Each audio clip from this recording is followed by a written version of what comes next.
Hey, what's going on, everybody? Jeremy back. Um, I recorded this video earlier today, and for those of you that tuned into the last video, now you see this one. Added a little music in the background. Um, I'm just gonna kind of vibe out. We're gonna go through a couple of crypto markets. I'm just gonna mark a couple markets up, see how they deliver, see how they don't deliver, whatever it is.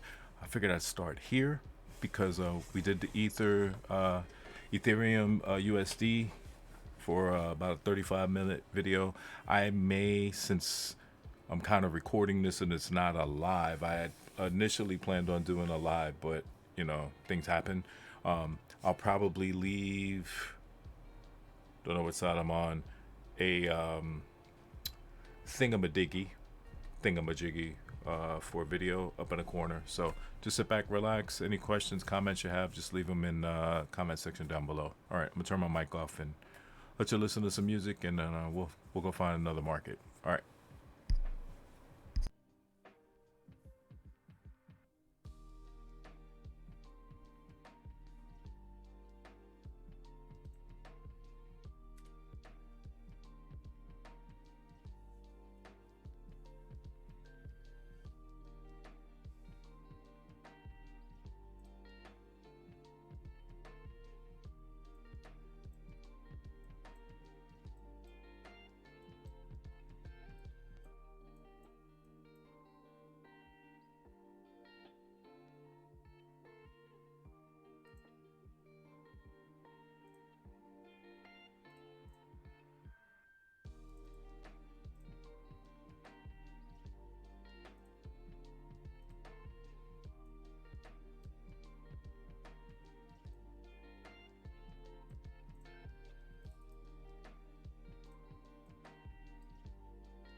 Okay, so just remember, Gala USD.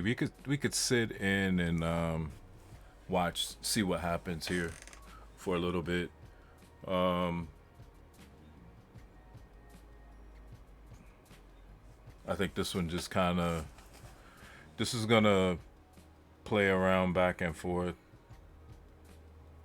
And the reason that I extended all the way down, like I'll go. The only reason I came here is because this is the larger break, so to speak. So you've got one break here, but it's not really a break because when I use my crosshair here and I come all the way back across, it didn't take this out, right? So this could be the area. One thing we know for certain, this would be a prime place in terms of where price was mitigating, where it could come back in, tap back in, mitigate, close some orders, transfer weak to strong, and continue. Or it could actually come in, close those orders, transfer weak to strong, and then continue weak to strong, weak to strong, weak, weak, strong. So it could do a couple of different things in here. But again, my logic behind that was this was a lower high, this was a deeper retracement. So essentially, what creates the momentum for this, which ultimately creates the break above, came from here. I may maybe that makes sense, but to some, but that's what I see. That's how I see it. I just see basically liquidity being created. There's an initial push. There's a last push here to push off. So, like I said, the one thing we know for certain is that there is a potential of a reaction in this area, but overall, this entire area is a an area of interest. We'll just say. So, like I said, we sit a few minutes and see what happens. See what kind of mitigation we get. Okay.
Really quick. We just wanted to kind of come back on and just kind of talk about one. I think one of the first videos I did.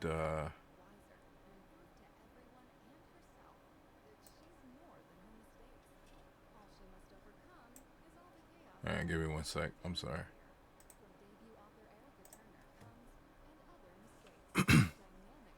Oh, cool. I thought that was gonna do something else. Perfect. Perfect.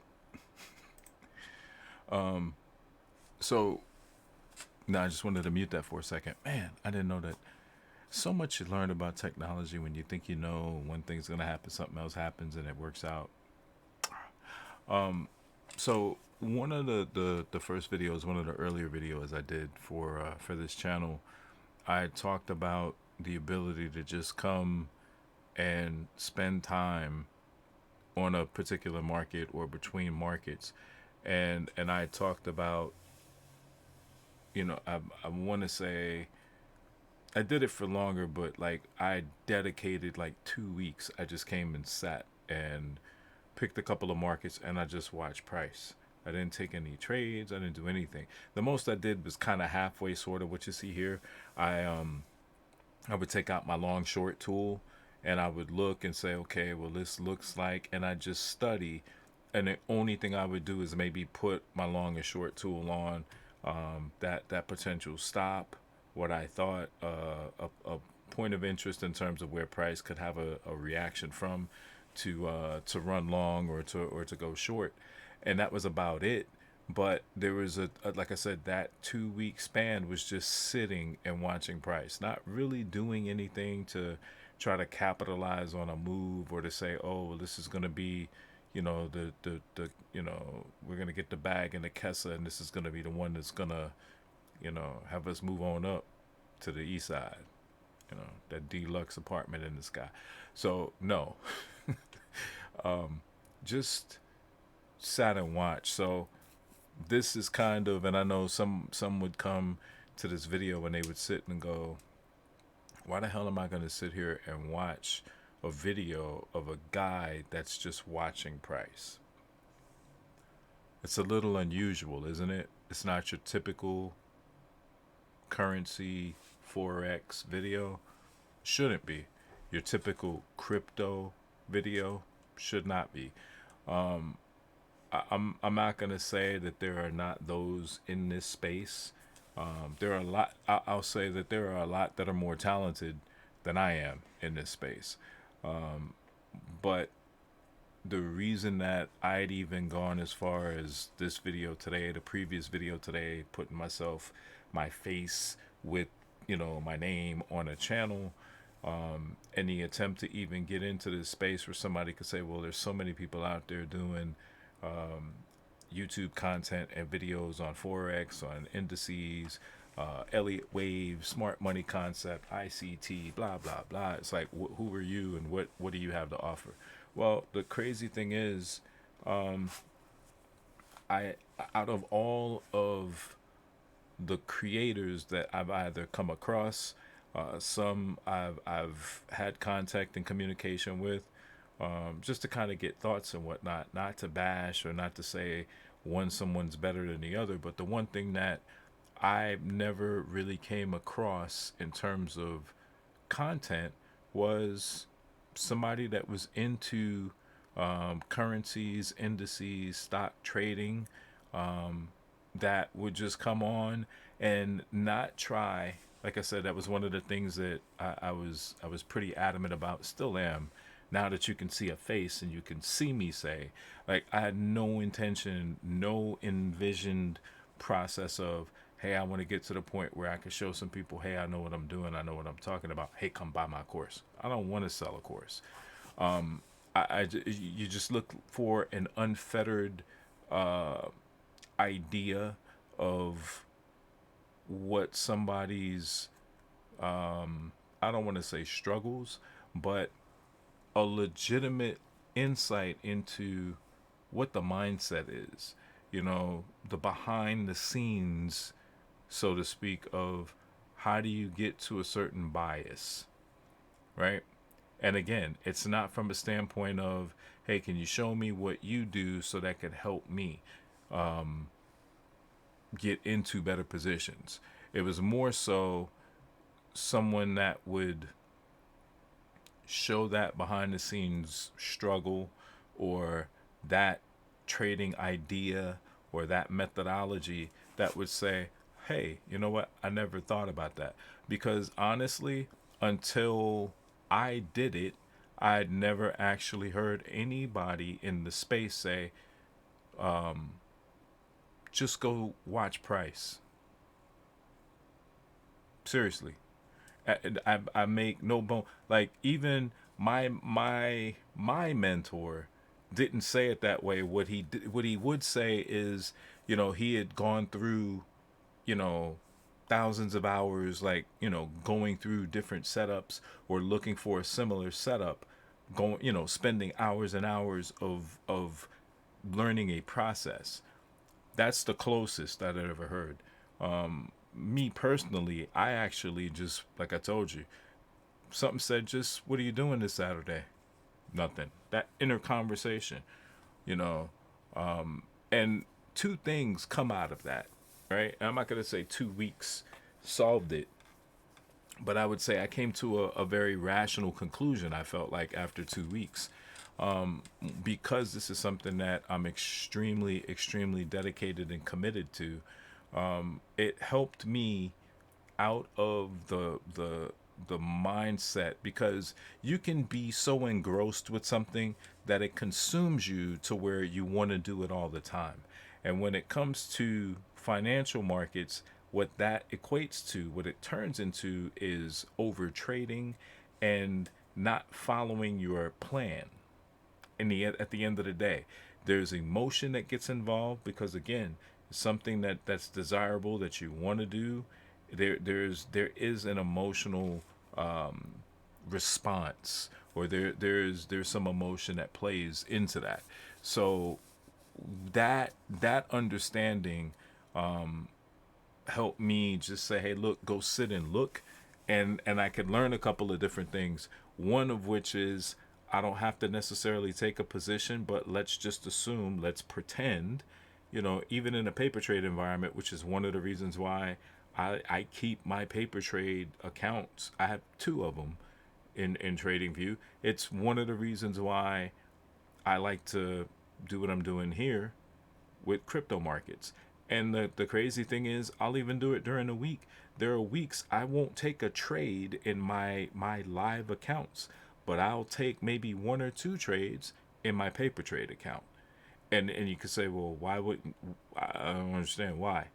Because at the end of the day, it's one of those cases where you manage the risk in the markets that you're looking at, and if it doesn't make sense, why do it? However, I can come into my paper trade account and I can say, okay, does this make sense in this market in my paper trade? Yeah, we'll go ahead and take it. And I don't suffer from FOMO to the point where, if I'm in a paper trade market that I can actually trade on my live account, if that's not one of the accounts, or excuse me, that's not one of the markets that I trade on my live accounts, I don't trade it. There's no FOMO. I'm not going to look at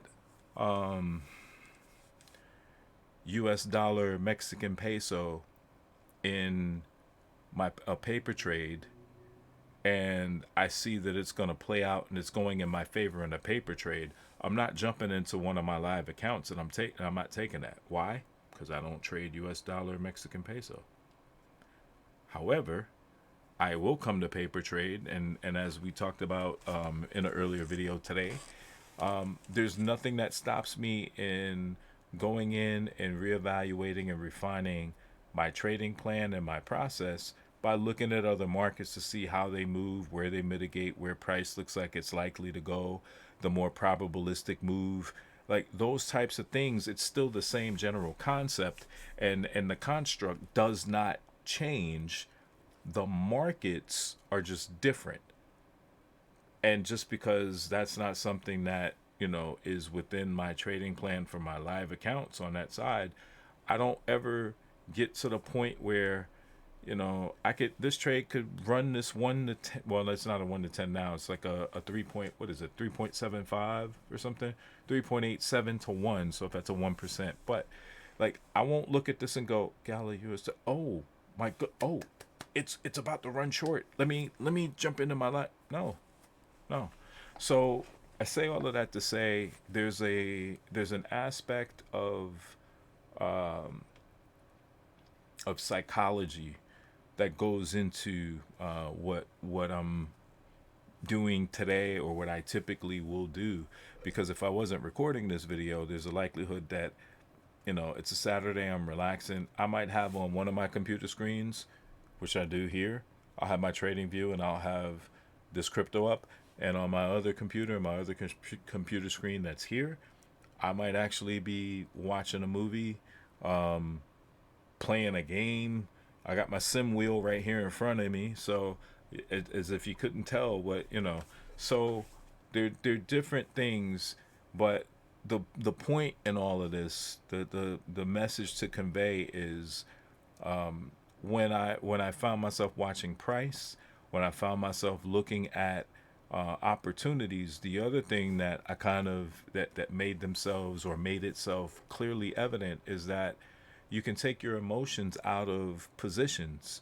And also, if it's a market that you're not accustomed to trading in your live environments, then it's just a learning experience, which again reduces the emotional stress on the live markets, the actual markets you trade, the confidence in your trading plan, the edge that you're able to exhibit based upon repetition in that market, understanding how that market moves, and then, not a direct replication in another market, but the replication of the same concept and how the delivery of those assets can translate.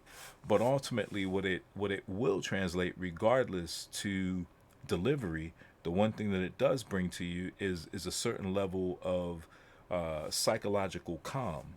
Like emotions will dwindle away, and it's something that even the best will say that at some point, they will still have emotional responses or situations where they will still have some emotion that will play a part in what they're doing. However, I don't think it will play a part in the execution portion, right? It's always a situation where you shouldn't get too high or too low, right? Hence ebbs and flow. So you just have to manage. But as I said, watching delivery, understanding what's happening, making notes, studying, and always realizing and understanding, and that's that. Not necessarily a breakthrough for me, but everything's based on some type of an algorithm. So with that being the case, it doesn't matter what you think you know today or you knew last week or last month. It's constantly evolving. So you can't ever get or become complacent, because the moment you become complacent, the moment you get left behind, the moment that your edge is no longer an edge, it turns into a crutch, because you've stopped evolving. You've stopped the process of not so much refining, but just making sure that there are no subtle changes. There's nothing that is being added, or an additional wrinkle, which I can promise you, there's always something different, with all of the different methodologies that are out there. And I kind of feel like there's something that you could take from, I don't want to say every one of them, but you have to be open-minded enough to understand what you know, and then apply that technical aspect to it, which is, you take the things that rationally and reasonably make sense. You know, everybody is gonna obviously have a different perspective. Some of us will have similar, but at the end of the day, this is a craft and a skill that can be learned, but we all sometimes arrive at the same point, just different vehicles and different means of getting there, when you're dedicated and when you apply yourself. So yeah, it's something that can help, you know something definitely that'll help you develop. But you know again, just kind of going back to the point, like I've not seen or come across a whole lot of people that are necessarily taking their subscribers, their viewer base, through the the ins and outs of, like I said, I don't necessarily want to call it the struggles, but everybody sees like the perfect entry and the perfect setup and the perfect delivery and the, like, it's so much more than that. That perfect setup that people will show on a video, or the Instagram. Uh, I don't want to use his term, but there's some people that call it, and I think it is. I do. The Instagram porn that's out there, where literally somebody will show you exactly where price tapped, and then it just took the hell off, and it's like a 1 to 40 or whatever it is, and it's like boom, jackpot. See how easy that was. Well, the crazy thing is, what they didn't show you is probably the 9 times prior to it just hitting just right. They didn't show you the 9 trades before where they got liquidated, or they chose the wrong supply and demand, or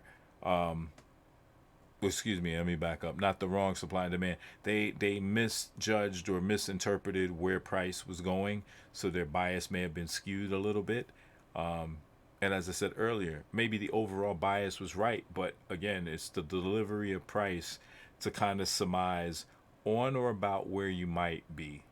And it's not exact, but there are not too many people out there. Like, if this taps in right now and it liquidates me, you know what I'm gonna say? Okay, great. Somebody else out there might look at it and go, "Oh, it tapped him in. He did it. Oh, it liquidated him. He doesn't know what the hell he's talking about." Well, remember, as I also said in another video, both things can be true. But at the end of the day, it's you want to be wrong.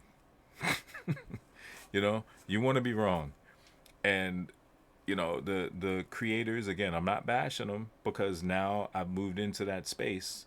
I'm technically one of them, but if you don't show where you lose or where you made a mistake, or hey, this is what I thought but this is what price did, I believe in a lot more of a transparent perspective, because when I came into this space, it's been 4 years now.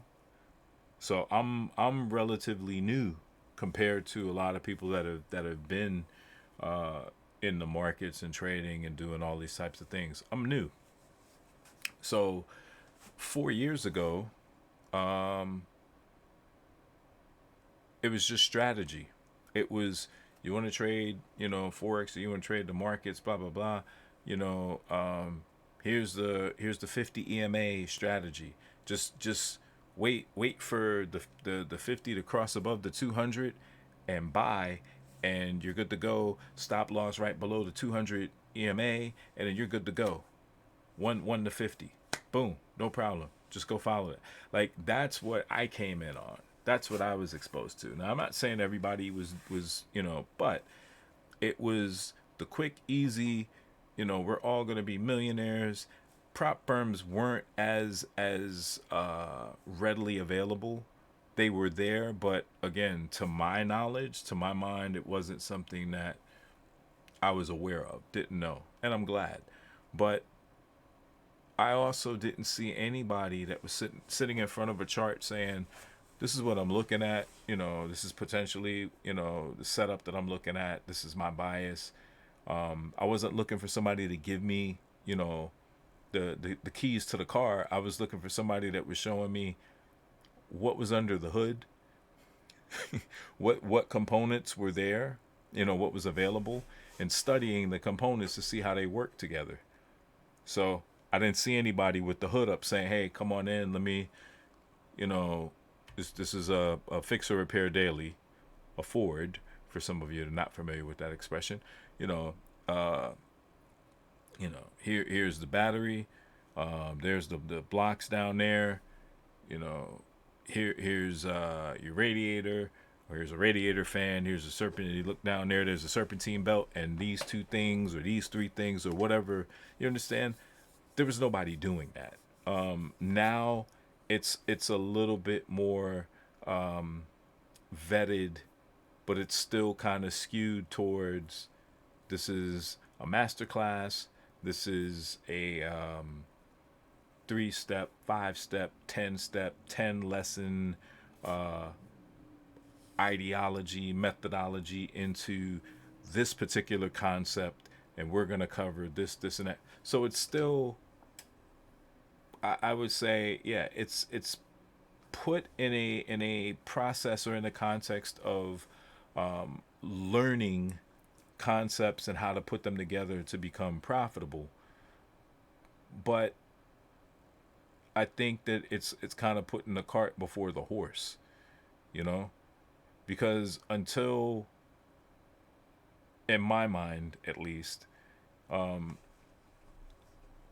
everybody, not everybody, again, my journey, and one day I'll probably sit down and I'll have to do a different kind of video, but the short version of like what my journey is here is, I kind of just reached a point where I just didn't want to be reliant on anybody else for what my financial success could be. And that was the thing that kind of propelled me into looking into, hey, what is forex? But bigger than forex, it was like, okay, financial markets, I've always been, since I was, good grief, since maybe I was 22, I've always been interested in financial markets from probably a little bit more of the stock end perspective, um, private placement memorandums, the IPOs, the private IPOs, the, well, they don't call them private IPOs, but the pre-share offerings, offer sheet, like all of that, to the point where I used to watch Squawk Box like I was, you know, heavy. I was the whale, and I'd be watching like I was gonna learn something that was gonna help me, diversify my portfolio of billions and billions of dollars, just to be in, you know what I mean, just to be in the know. So I'd always been interested from that perspective, but never really pursued it. One, and two, I never, I don't know. I was never really exposed.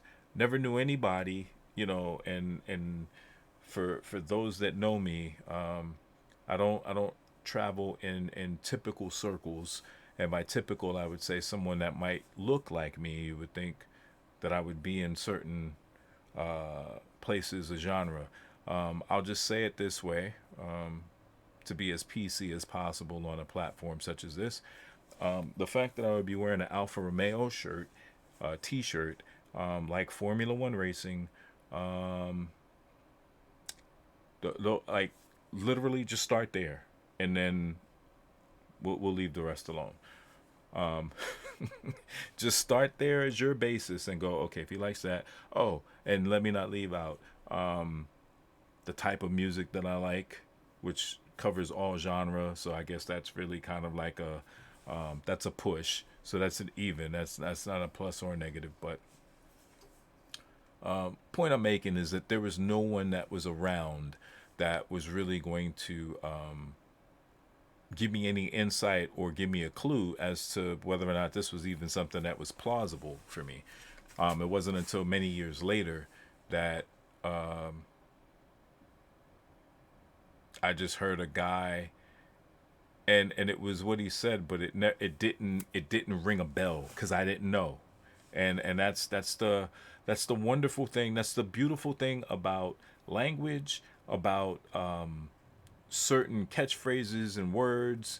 And what he used to say was, okay, all right, I'll see you guys later. Got to go catch these pips. That's what he used. That's what he would say as he was leaving. That's what he would always say. Be like, all right, man, it was good check. Good hanging out with you guys. Good, nice to catch up. All right, well, I gotta go. I gotta go catch these pips. And we, again, not knowing, be like, okay, all right, man, take care. That was in. I'm not even ashamed to admit it. This is 2023. That was 10 years ago. That was 10 years ago. It was 2013. He would, November of 2013. I got to go catch these pips. I didn't come back to that conclusion to where, the next time I heard it was 2019. It had been damn near 6 years later. And, you know, I thought about it and I'm like, wait a minute. Wait, you mean so? Wait a minute. You mean to tell me I could have been doing this like 6 years? So, and that's where my mind went. My mind went directly to, wait a minute. You mean to tell me that I could have found trading almost 6 years ago if at any one of those times where we were either meeting up to get coffee or we were at the gym, wherever it was, at any juncture when he said, "All right, hey, I'll see y'all later. I got to go catch these pips." At any one of those times, I stopped and said, "Desmond, wait, excuse me. What the hell? Listen, dude, you've been saying you got to you got to go catch what? What? Pips. You mean like Gladys Knight's pips, or what kind of pips are you catching? What is that?" Never asked. 6 years later. So, um yeah, I mean it's been a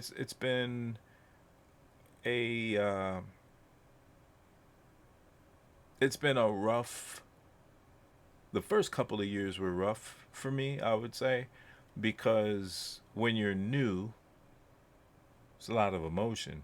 When you're new, and the potential, you know, the potential of what this represents and the potential of essentially what can be done, um, can be overwhelming to the point where you're just like, yeah, I have to get there no matter what. Um, and that's still the mindset, you know. The mindset is still, we got to get there no matter what.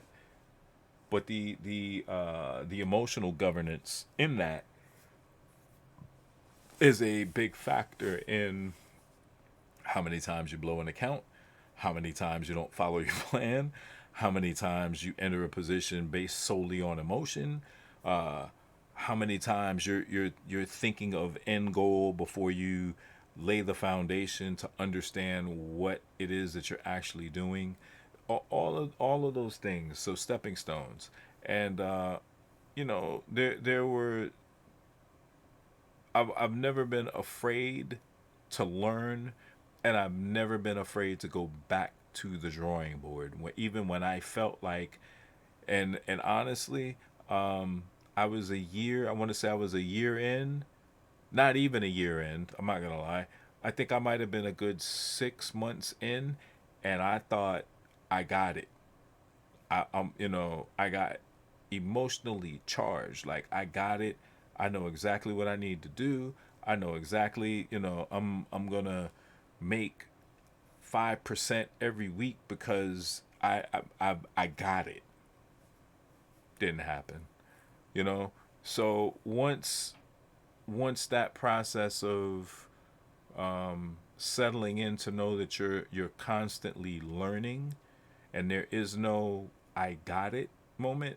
You can have a plan, but I'm holding the keys. I'm holding all the keys. Like when that psychology is kind of finally, extricated from your process, un you know I feel like the emperor, like Emperor Palpatine from Star Wars, unlimited power. Like when you can get that mindset of "I've got it all," when you can get that out, then you literally, you like open yourself up to the ability and the prospect of what you don't know and what you can be shown, right? So yeah, it's an incredible thing to partake, like I said, in these markets.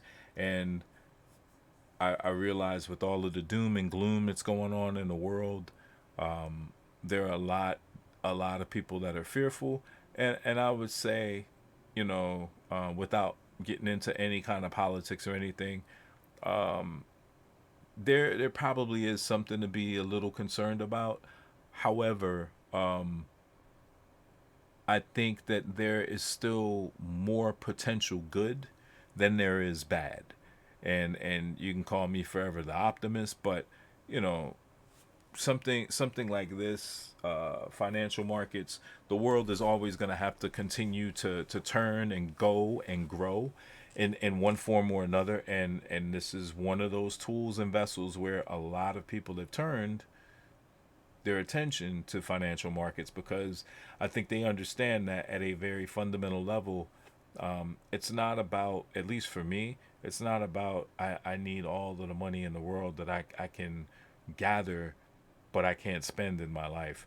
It's more about what can be done to basically put myself in a situation where I am financially independent, which to me would be some level of wealth, but it's independence.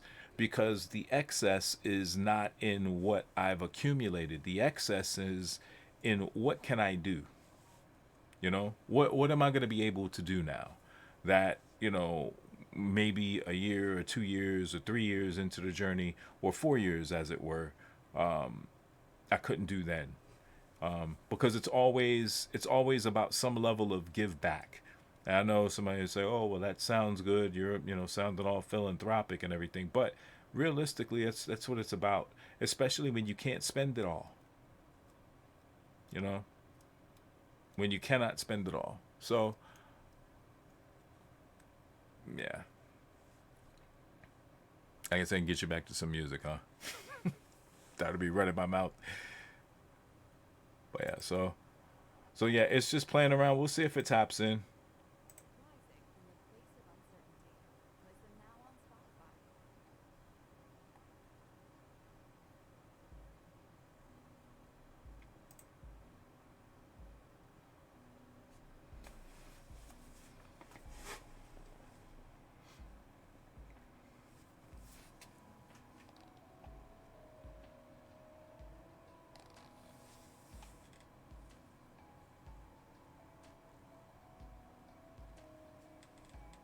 All right, I'm gonna get rid of myself here for a second, and I'm gonna step away, leave the music running, leave everything going, and I'll be back with you guys in a sec. Okay.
All right, I'm back. So this is one of those things where this could hover like I'm gonna say indefinitely.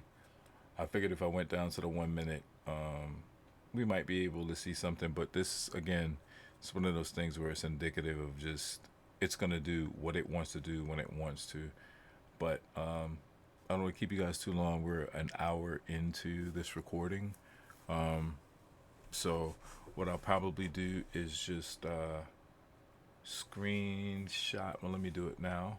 So you can see me. I'm gonna copy a link so that way this is screenshotted where this is. I'll save it to the desktop, and then after the video renders, just kind of just keep checking in, and I'll post updates in the comments in terms of how this delivers. So, but I appreciate you guys hanging out, watching the price just mitigate between like not even a significant range or anything. I was looking, and I can share this with you real quick. When I came back, I was looking at again bullish, right?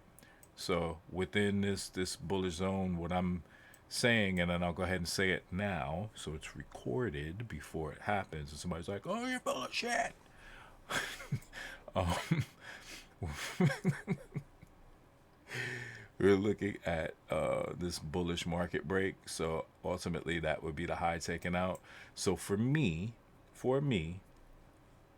if price continues to mitigate in here, because technically it's already mitigated this market break. It's done that with this low here. It's done it already. Okay. So it could trace deeper because again, from this to this is where my buy limit is. That's 50% of the zone. But doesn't have to. Could do what it wants to do. Having said that, for me, this area wouldn't necessarily be invalid or invalidated, but if price continues to just mitigate very small back and forth here, so when it gaps like this, that's where you know that there's liquidity basically being created to be taken. So something is coming, just don't know when. And we're about it's 4:53 p.m. Saturday afternoon. Again, this is March 11th. So in theory, a lot of volume is going to slow. You'll get a little bit more tonight, Eastern time, and then after about 10, 11 o'clock tonight, it's I'm not going to say it'll be dead, but it'll a lot of the volume will fall off. Early tomorrow morning, you'll see some volume come back in. But ultimately, having said all of that, if this continues to waver in this little restricted zone across, if this high gets taken out, if it takes this out here, right? Yeah, that's close enough. So the bias is if this gets taken out, then now we're looking at this high to this low, right? That's now going to be the new zone, which still means because if you look at the proximity between this low put in and this overall low, that's close enough to where you know what can happen. This zone becomes a liquidation point and it comes back into the original market break that created the initial move up. Does that make sense? So again, I'll screenshot a couple of updates for this market going forward. Next day, next 2 days, however long it takes to either see us get tapped in, see this high actually get run, and then we'll see what happens in terms of mitigation short.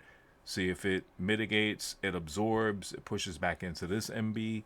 If it absorbs this and if it stops us out, either way, I'll let you guys know. All right. So thanks for hanging. I'll see you next time.